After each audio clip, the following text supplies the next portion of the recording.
Hugues Saury, bonjour. Alors, actualité oblige, la première question sera politique et c'est Frédéric Sabourin qui vous la pose. Bonjour à tous. Bonjour monsieur Saury. Bon, l'actualité politique, tout le monde la voit. Une question sur le sens de l'honneur. On a entendu François Fillon le 26 janvier dernier au journal de TF1 dire qu'il se retirerait si son honneur était en jeu à cause d'une mise en examen. Bon, 33 jours après, on apprend que la mise en examen va probablement, très probablement arriver, le 15 mars. Sans vouloir faire de la philosophie là pendant 4 heures avec autant de feuilles de brouillon qu'on veut. Qu'est-ce que ça veut dire maintenant que cette parole, est-ce que la parole a encore un sens? Est-ce que les mots ont encore un sens? Qu'est-ce que ça veut dire l'honneur? Qu'est-ce qu'on va répondre à un jeune, qu'on soit éducateur, enseignant ou parent, à un jeune qui va demander « Mais papa, c'est quoi l'honneur ?» Qu'est-ce qu'on répond maintenant? Qu'est-ce qu'on fait? Alors effectivement, c'est un vrai sujet, et plus largement, c'est le sujet de la crédibilité de la parole politique et de l'honnêteté des élus, et d'autant plus que François Fillon a fait campagne dans la primaire sur l'honnêteté et la probité. Donc effectivement, on peut se poser cette question, mais moi, j'ai pas envie de me mettre sur ce terrain-là, parce que je pense qu'il y a de l'information, il y a de la désinformation aussi. C'est très compliqué de savoir quelle est, dans une affaire telle que celle-ci, de savoir où est la vérité, où est la réalité. Et évidemment, d'ailleurs, vous avez remarqué que j'ai été assez silencieux depuis le début de cette affaire. Je suis assez silencieux parce que, bien sûr, ça m'a troublé, mais la question que je me pose déjà depuis un certain temps, c'est est-ce que François Fillon, aujourd'hui, est en capacité de faire gagner son camp? Il n'y a pas si longtemps que ça, il y a 3 mois, il était sur un boulevard et tout le monde imaginait un deuxième tour des élections présidentielles avec Marine Le Pen et contre François Fillon gagnant assez largement les élections présidentielles. Et je pense que la primaire, pour moi, c'est un contrat entre un candidat qui est élu et ceux qui l'ont élu, avec une partie réciproque, c'est-à-dire que ceux qui l'ont élu ont le devoir de soutenir ce candidat, et ce candidat a le devoir de les amener à la victoire. Mais vous estimez que ce contrat aujourd'hui, il est rompu ? Alors j'estime qu'effectivement, il y a plusieurs choses. J'estime d'abord que je ne suis pas certain qu'aujourd'hui François Fillon puisse se prévaloir de la victoire à la primaire, parce que je ne suis pas certain que le résultat de la primaire, et quand je dis je ne suis pas certain, je suis même certain du contraire, que le résultat de la primaire n'aurait été le même si on avait eu connaissance du Penelope Gate avant la primaire. Ça, c'est la première chose. Et puis surtout, ce que je constate en allant beaucoup sur le terrain, c'est que je crois qu'aujourd'hui, effectivement, pour des raisons de crédibilité, d'honneur, de parole donnée, je pense qu'il y a beaucoup de gens qui ne voteront pas, qui ont voté François Fillon lors de la primaire et qui ne voteront pas lors d'un premier tour des élections présidentielles. Et on sait par ailleurs que le candidat de la droite et du centre, il doit rassembler plus largement que son propre camp. Donc il me semble qu'aujourd'hui, François Fillon n'est pas en capacité d'être qualifié pour le second tour. Et du coup, ça pose la question, pour ce que vous avez évoqué et pour cette raison-là, ça pose la question de son maintien. Donc c'est Alain Juppé qui doit revenir selon vous aujourd'hui ? Alors, il y a 3 semaines, il y avait peut-être plusieurs options. Aujourd'hui, il me semble qu'il n'y en a plus plusieurs et qu'effectivement, Alain Juppé est celui qui est le mieux placé. On pourrait imaginer François Baroin, par exemple, ou Laurent Wauquiez, ou d'autres. Ou un ticket Juppé-Baroin. Ou un ticket Juppé-Baroin. Voilà, enfin, en tout cas, je pense qu'il faut... Il faut changer de stratégie et, à mon sens, changer de candidat.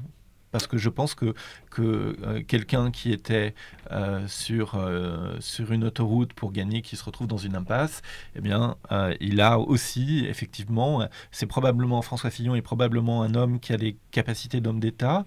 Il a un programme qui vraisemblablement était le meilleur programme, en tout cas pour moi. Mais son honneur consiste aussi à se dire: est-ce que je suis le plus approprié pour mener mon camp à la victoire? Avant d'attaquer les sujets locaux, on va y venir, mais une dernière question sur ces affaires-là. Entre cette affaire Fillon-Penelope Gate, une certaine partie de la presse nationale qui est en admiration béate devant Emmanuel Macron, est-ce qu'on n'est pas en train de se préparer à un 8 mai réveil difficile, un petit peu comme aux États-Unis, où tout le monde attendait Clinton et puis finalement ça a été Trump, et alors là tout le monde a dit ah bah oui mais la presse s'est focalisée sur telle chose, un tel était déjà élu. J'ai envie de dire, on a envie presque de vous réinviter le 8 mai prochain pour en reparler, hein, parce qu'évidemment, vous n'avez pas de boule de cristal, mais votre sentiment sur cette question. Mon sentiment, c'est qu'on est dans une société où la forme prend le pas sur le fond dans bien des domaines. On le voit là, et puis on voit aussi, vous parliez d'honneur, je pense qu'on peut aussi imaginer que l'honneur, c'est de ne pas instrumentaliser, et de ne pas orchestrer, et de laisser le débat d'idées. Et donc, si l'un a failli, celui qui mène, ou ceux qui mènent les ficelles, ne sont pas non plus, quelque part, des hommes d'honneur. Parce que ça voudrait dire que tous les coups sont permis, et je pense que dans une démocratie, tous les coups ne sont pas permis.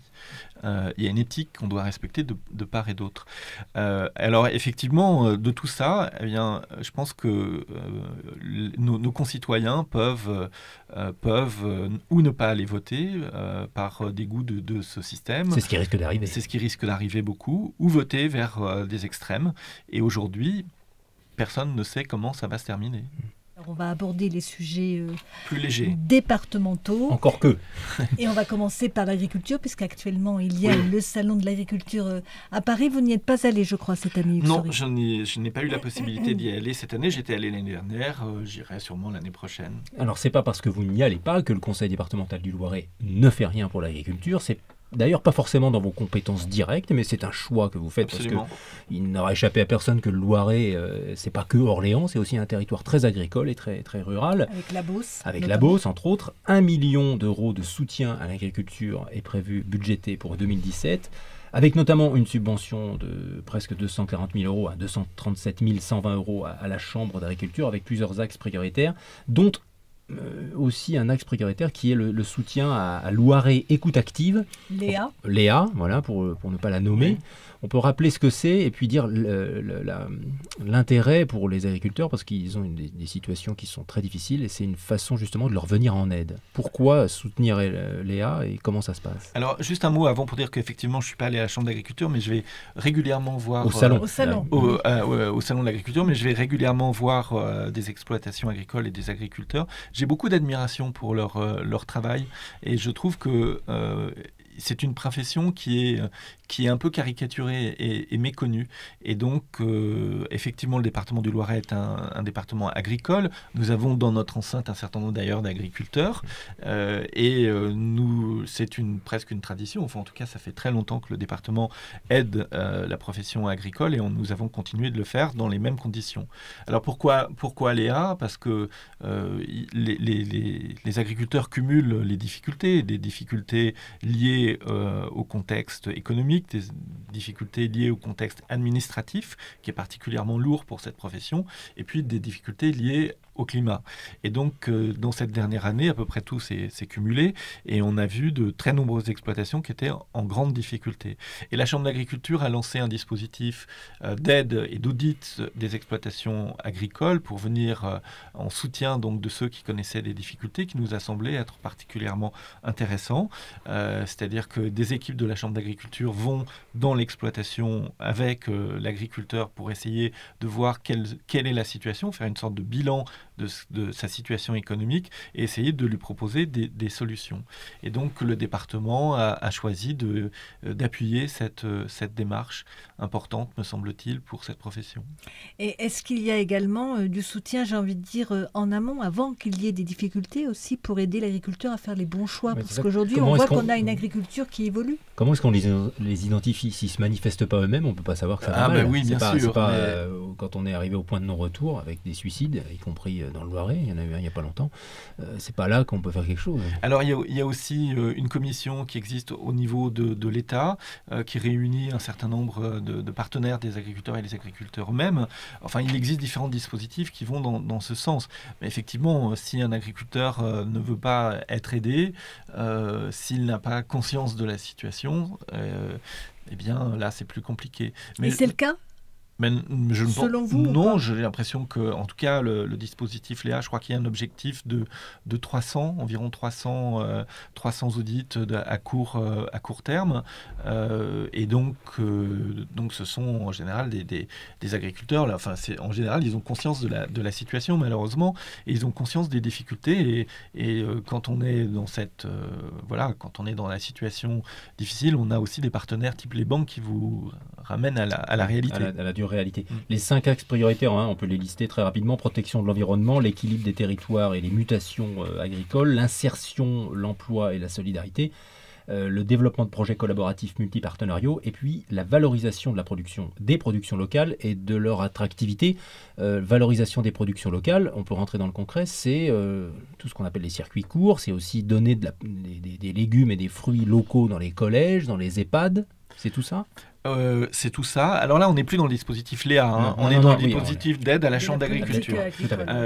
Alors effectivement, c'est tout ça, mais c'est aussi le tourisme agricole, c'est faire connaître la profession agricole. Le tourisme agricole, c'est la chambre à la ferme, des choses comme ça. Les campings à la ferme, les campings à la ferme, gîtes, etc. Voilà. Donc tout ça rentre. C'est une politique menée par la chambre d'agriculture qui est soutenue par le département. Qui est une façon pour les agriculteurs de se diversifier, et ça commence à bien rentrer dans les esprits que la diversification, c'est souvent source d'avenir et de sortir la tête de l'eau. Bien sûr, c'est une source de diversification, c'est aussi un moyen de faire connaître. Je pense que on parlait tout à l'heure, je parlais d'une certaine forme d'admiration que j'ai par rapport à cette profession. Je pense que les agriculteurs aussi ont besoin de faire connaître leur métier auprès du plus grand nombre, parce que plus on connaîtra ce qu'est le métier agricole, probablement quand on ira acheter, on sera tenté d'acheter plus local,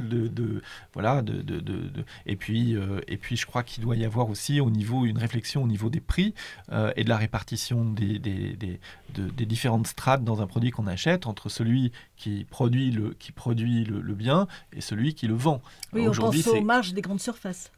Oui, par exemple, oui. Effectivement, c'est pas très attractif d'aller vers un métier d'agriculteur quand on entend les agriculteurs, certains éleveurs, etc., se plaindre à juste titre qu'ils n'arrivent pas à vivre de leur travail. Ça peut pas vraiment attirer un jeune, y compris s'il est déjà dans une famille d'agriculteurs. Il n'a pas très envie de reprendre et d'aller au casse-pipe. C'est vrai, et je crois que c'était une profession qui s'exerçait de père en fils, traditionnellement, et on voit qu'aujourd'hui, il y a beaucoup d'agriculteurs qui n'ont pas d'enfants qui reprennent l'exploitation familiale.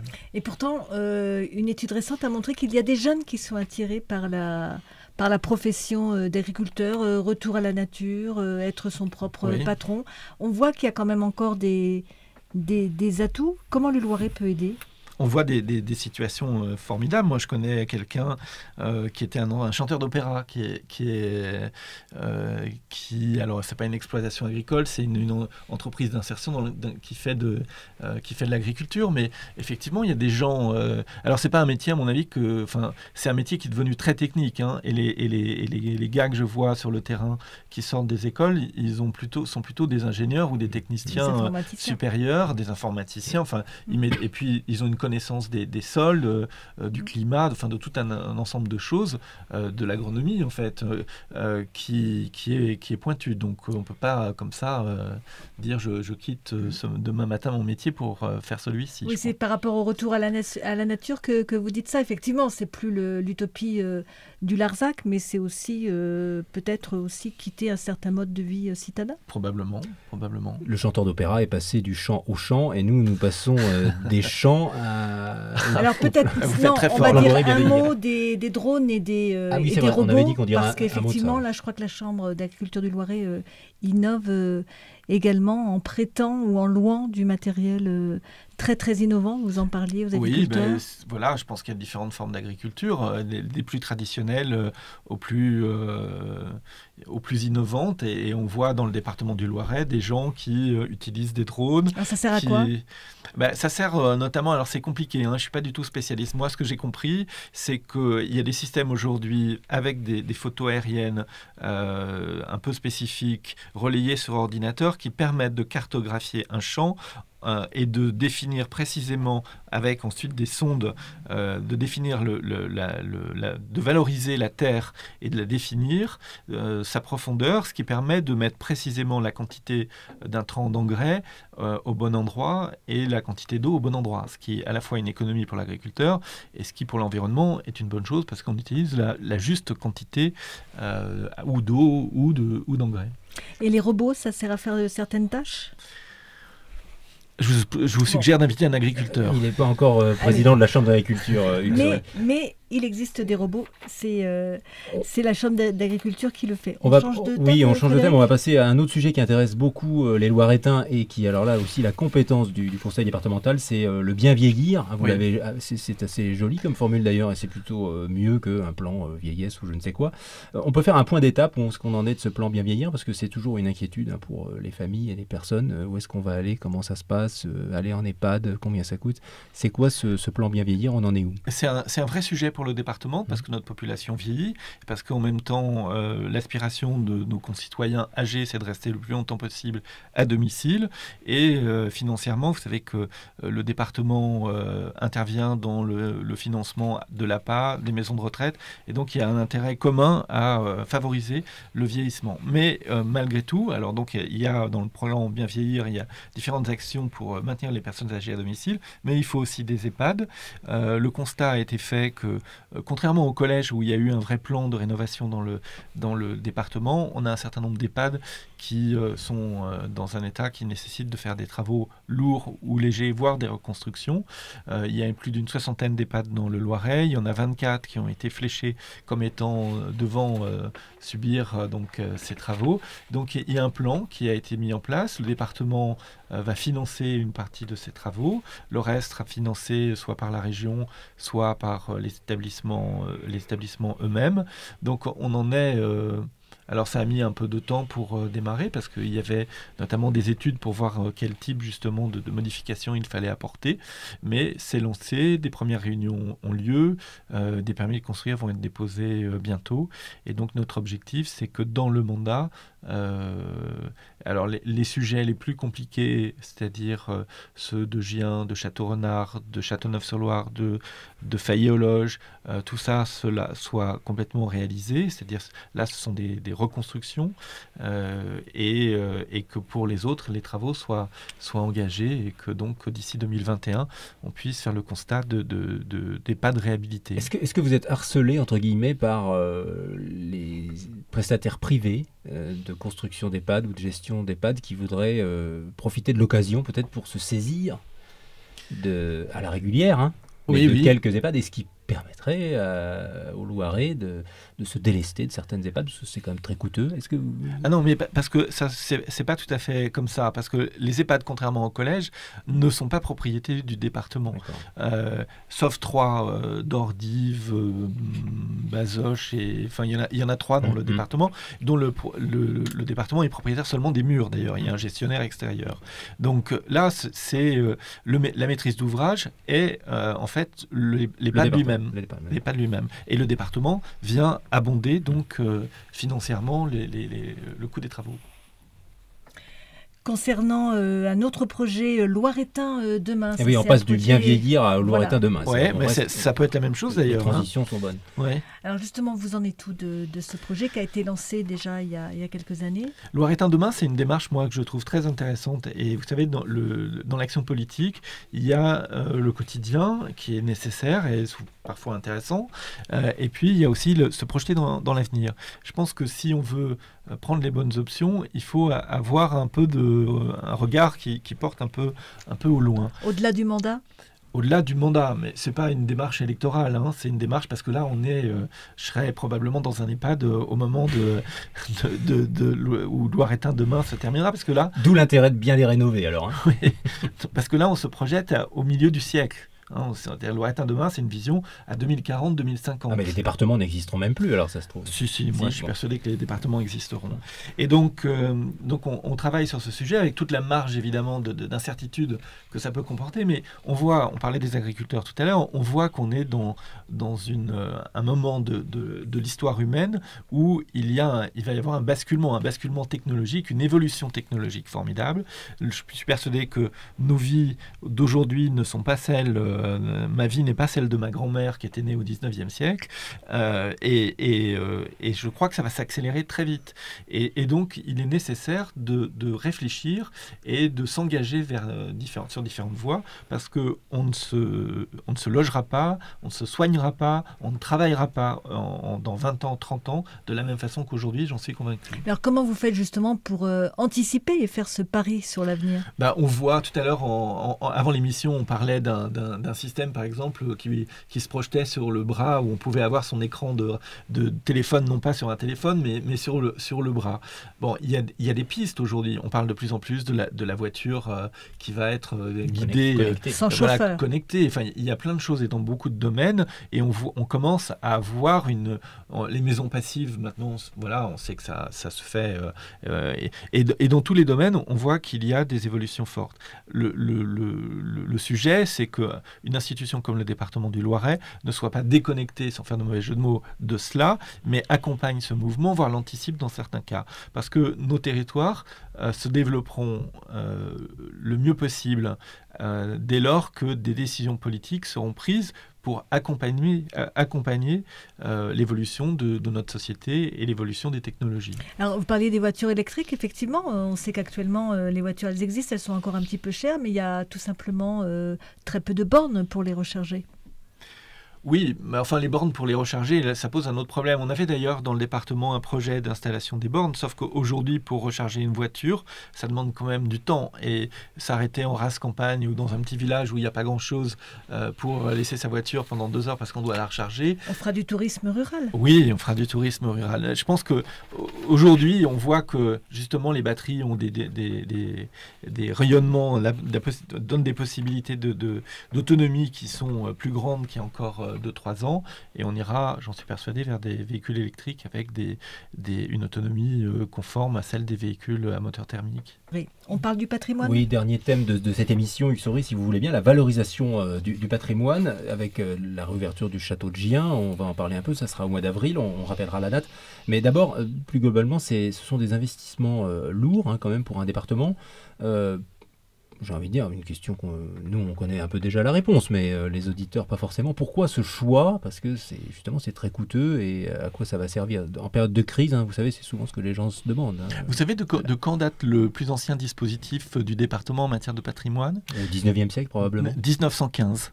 1915, vous n'étiez pas très loin. Oui, vous n'étiez pas très loin. Le département prend une délibération pour venir en aide des communes pour la restauration de monuments, et notamment de monuments historiques.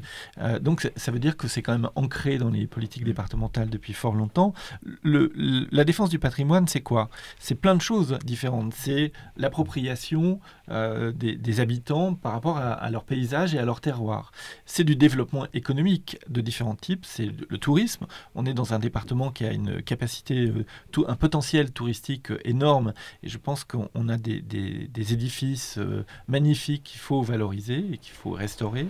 C'est aussi le patrimoine, la politique de patrimoine, c'est aussi une politique économique vis-à-vis des professionnels, tous les professionnels du bâtiment. C'est également en matière de métiers, ça permet de maintenir des métiers qui auraient tendance à disparaître et qui sont presque une spécialité française, les tailleurs de pierre, des couvreurs qui sont spécialisés dans des travaux de patrimoine ancien.